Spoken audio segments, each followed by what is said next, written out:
మహేష్ బాబు గారి ఫ్యాన్స్ ఎంతగానో వెయిట్ చేస్తున్న 'గుంటూరు కారం' ట్రైలర్ అయితే వచ్చేసింది. బ్లాక్ బస్టర్ వైబ్స్ కూడా ఇచ్చేసింది. సో, మనకి అలాగే రికార్డులు కూడా అయితే కొట్టేసింది. ఆ రికార్డులు ఏంటో తెలుసుకునే ముందు ఇప్పటికొచ్చి మన ఛానల్ ఎవరైనా సబ్స్క్రైబ్ చేసుకుంటే వెంటనే మన ఛానల్ సబ్స్క్రైబ్ చేసుకోండి.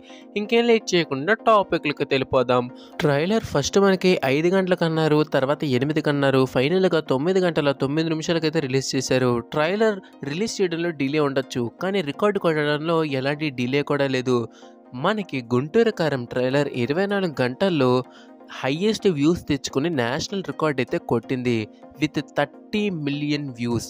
మనకి ఫస్ట్ ప్లేస్‌లో 'గుంటూరు కారం' ఉండగా, సెకండ్ ప్లేస్‌లో 'సలార్', థర్డ్ ప్లేస్‌లో 'సర్కార్ వారపాట'. మనకి సినిమాలన్నీ కూడానా 24 గంటల్లో అత్యధిక వ్యూస్ తెచ్చుకున్న ట్రైలర్స్. సో, మనకి టాప్ 3 మూవీస్‌లో టాప్ 2 మనకి మహేష్ గారివే అనమాట. సో, మరి ఎవరైనా ఈ రికార్డ్ బీట్ చేస్తారా? లేపోతే మహేష్ గారు, రాజమౌళి గారి మూవీతో టాప్ 3 కూడా వీళ్ళే కైవసం చేసుకుంటారా? మనం వేచి చూడాల్సి అయితే ఉంటుంది. సో, అది వాళ్ళ అప్డేట్ అనమాట. Thank you for watching. జై హింద్.